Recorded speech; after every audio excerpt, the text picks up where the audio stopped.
New Zealand time के लिए मैं हूं आपके साथ नबील अख्तर।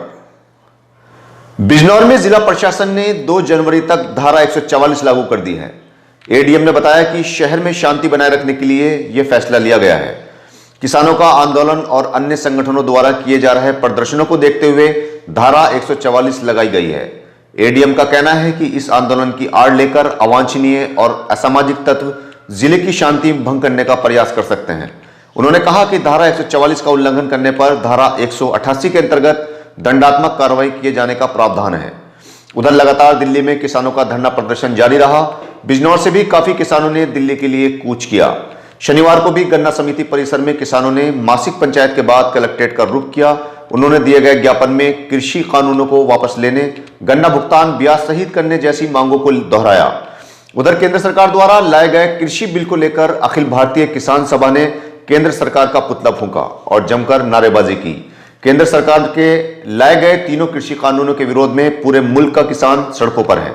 इसी के चलते अखिल भारतीय किसान सभा के कार्यकर्ता सेवहारा में मुख्य चौराहे पर उतरे और सरकार के पुतले को आग के हवाले किया गया। देश भर की तमाम खापों का भी किसान आंदोलन को समर्थन मिल रहा है। राष्ट्र हित के लिए खापों के चौधरियों से एकजुटता के साथ दिल्ली आने का आह्वान किया गया है। इनकलाब जिंदाबाद, जिंदाबाद, किसान सभा जिंदाबाद, किसानों का दिल्ली कूच जिंदाबाद, किसानों का दिल्ली कूच जिंदाबाद।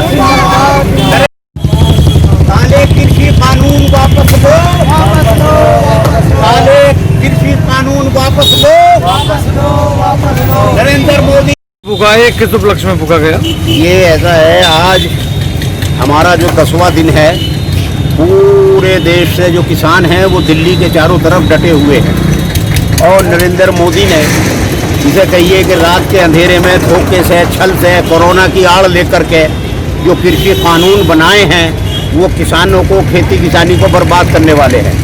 उसके खिलाफ आज ऑल इंडिया कॉल थी, तो हमने यहाँ सेवहारा में चौराहे पर नरेंद्र मोदी का पुतला फूंका है और जो हमने पिंटियाँ जलाई हैं काले कानून की, और दिल्ली के जो किसान हैं, जो बहादुर शेर हैं, उनके समर्थन में हमने ये सब काम किया है और उनके आंदोलन का हम समर्थन कर रहे हैं अपनी अखिल भारतीय किसान सभा की तरफ से।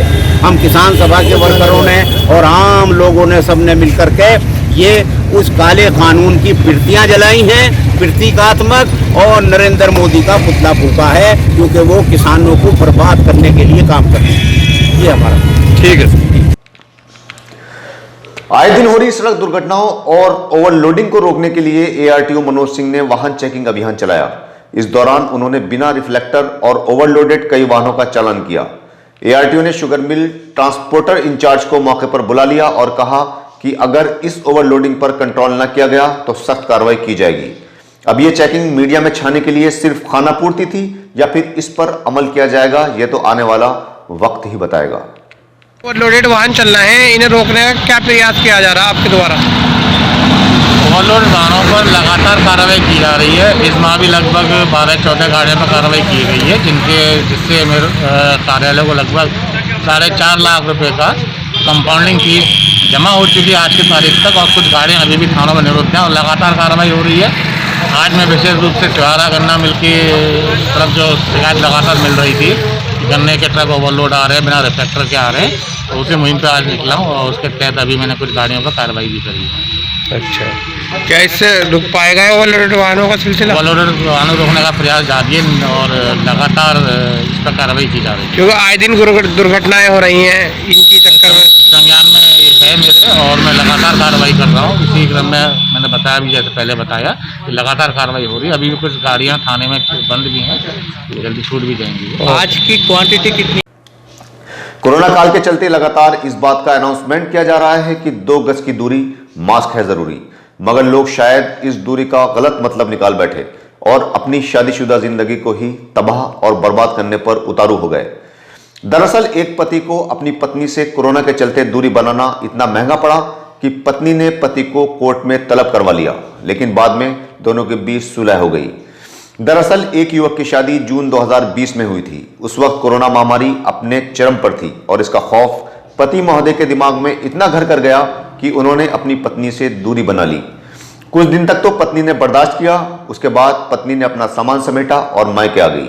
वहां पर उसने ससुराल वालों पर उसका उत्पीड़न करने और पति के पुरुषत्व पर सवाल खड़ा करते हुए भरण पोषण का वाद लॉ ट्रिब्यूनल में दायर कर दिया।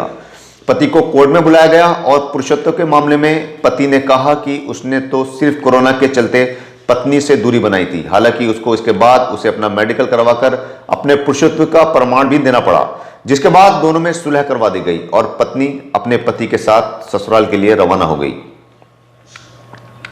मडावर में अपने साथियों के साथ तालाब से सिंघाड़े तोड़ने गया एक लड़का गहरे तालाब में डूब गया, जिससे उसकी मौत हो गई। लड़के की मौत से परिवार में कोहराम मच गया। बताया जा रहा है कि गांव शहजादपुर के रहने वाले मनोज का 11 साल का बेटा काले अपने साथियों के साथ सिंघाड़े तोड़ने गया था। तभी बच्चों ने मजाक में उससे कह दिया कि जल्दी कर, मालिक आ गया। यह कहकर सारे बच्चे वहां से भाग गए और हड़बड़ाहट में काले का संतुलन बिगड़ा और वो पानी में डूबता चला गया। उसके साथियों ने यह बात गांव में जाकर बताई। मौके पर उसे तलाश किया गया तो तालाब में से उसका शव बरामद हुआ। बिजनौर के मोहल्ला जाटान में एक महिला जीने से गिरकर घायल हो गई। उसे अस्पताल ले जाया गया, जहां उसकी मौत हो गई। बताया जा रहा है कि महिला ने कुछ दिनों पहले ही एक बच्चे को जन्म दिया था। कल वो छत पर किसी काम से गई थी। महिला जाटान के रहने वाले भगीरथ की पत्नी नन्नी थी। नन्नी की मौत से परिवार में कोहराम मच गया। अचानक हुई इस मौत से हर कोई चौंक उठा, क्योंकि 15 दिन पहले ही नन्नी ने एक बच्चे को जन्म दिया था। नैटौर में खेतों में पानी दे रहे एक किसान को 3 युवकों ने गोली मार दी। गांव दामनगर लकड़ा के रहने वाले किसान रघुवंश सिंह शाम को अपने नलकूप को बंद करने गए थे। इसी दौरान मौके पर पहुंचे 3 लोगों ने रघुवंश को गोली मार दी और फरार हो गए। गोली रघुवंश के हाथ में लगी। किसान को सीएचसी में भर्ती करवाया गया। वहां पर प्राथमिक उपचार के बाद उसे जिला अस्पताल रेफर कर दिया गया।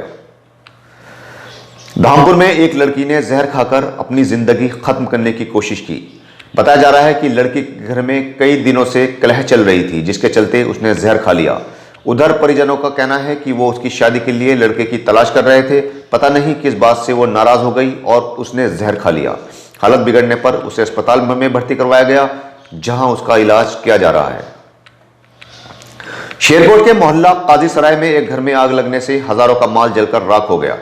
मोहल्ले में ही रहने वाली सुनीता वर्मा ने बताया कि वो रोजाना की तरह पूजा करके दीप को रखकर नीचे आ गई। न जाने कैसे दीपक गिर गया और कमरे में आग लग गई। आग की लपटें देख आसपास के लोग जमा हुए और उन्होंने आग पर काबू पाया। सीजीएम दिलीप कुमार ने एक लड़के के अपहरण के मामले में एक लड़की, उसके भाई और पिता सहित 4 के खिलाफ रिपोर्ट दर्ज करने के आदेश पुलिस को दिए हैं। हल्दौर के गांव फड़ियापुर के रहने वाले निपेंद्र सिंह ने कोर्ट में दिए गए प्रार्थना पत्र में कहा था कि उनका बेटा शिवम मेरठ से बीटेक कर रहा था। इसी दौरान उसकी दोस्ती प्राची नाम की लड़की से हो गई। शिवम का प्राची के घर आना जाना हो गया। प्राची ने शिवम को उसके साथ शादी करने की बात कहकर नौकरी लगवाने की बात कही और उससे 2 लाख रुपए ले लिए। जब शिवम ने अपने पिता से प्राची के परिवार को मिलवाया तो पिता को परिवार अच्छा नहीं लगा और उन्होंने शिवम को समझाया, जिसके बाद उसकी शादी गांव बुढ़नपुर की रहने वाली एक लड़की से कर दी गई। 17 अक्टूबर 2020 को सुबह 8 बजे शिवम अपनी कार से बिजनौर आया, मगर वापस घर नहीं लौटा। तलाश करने पर उसकी कार मॉल के बाहर खड़ी मिली। उसके फोन रिकॉर्ड से पता चला कि उसके पास दिल्ली के रहने वाले किसी अभिनव नाम के लड़के के फोन आते थे। मामला थाने पहुंचा और पुलिस ने शिवम की गुमशुदगी दर्ज कर ली। इस दौरान परिवार को पता चला कि अभिनव ने शिवम को फोन करके करोल बाग दिल्ली बुलाया था। काफी दिनों तक शिवम का कुछ पता न चलने पर पिता ने कोर्ट में अर्जी लगाई, जिसके बाद कोर्ट ने पुलिस को 4 लोगों को नामजद करने के आदेश दिए। अब देखना यह है कि पुलिस इसमें आगे क्या कार्रवाई करती है। सिवारा में तेज रफ्तार बस की चपेट में आकर एक युवक की मौत हो गई। पुलिस ने बस को कब्जे में कर लिया है और शव को पोस्टमार्टम के लिए भेज दिया गया है। रात में चीनी मिल में मजदूरी करने वाले सिवारा के संतोषी माता का मंदिर निवासी राम अवतार अपनी ड्यूटी खत्म करके वापस अपने घर आ रहा था कि रामलीला मैदान के पास मुरादाबाद हरिद्वार रोड पर मुरादाबाद की ओर से आ रही उत्तराखंड परिवहन निगम की बस ने उसे टक्कर मार दी, जिससे राम अवतार की मौके पर ही मौत हो गई। मौके से बस चालक बस को ले जाने की फिराक में था। पुलिस ने पीछा करके बस को अपने कब्जे में ले लिया। राम अवतार की मौत की खबर से परिवार में कोहराम मच गया। उसका एक 15 साल का बेटा और 2 छोटी छोटी बेटियां हैं। नजीबाबाद के मोटा आम में एक शादी में आए युवकों ने दुकानदार से मारपीट को अंजाम दे दिया और उसकी दुकान में भी तोड़फोड़ कर दी। मारपीट से क्षेत्र में हंगामा मच गया। बाद में मौके पर पहुंची पुलिस ने युवकों की कार को कब्जे में ले लिया है। मोडाम में वाजिद की कन्फेक्शनरी की दुकान है। कलहेड़ी में एक शादी में कुछ युवक बारात में आए थे और दुकान पर सिगरेट पीने लगे। दुकान मालिक ने दुकान में सिगरेट पीने को मना किया तो वहां पहले बहस शुरू हुई जो कुछ ही देर में मारपीट में तब्दील हो गई।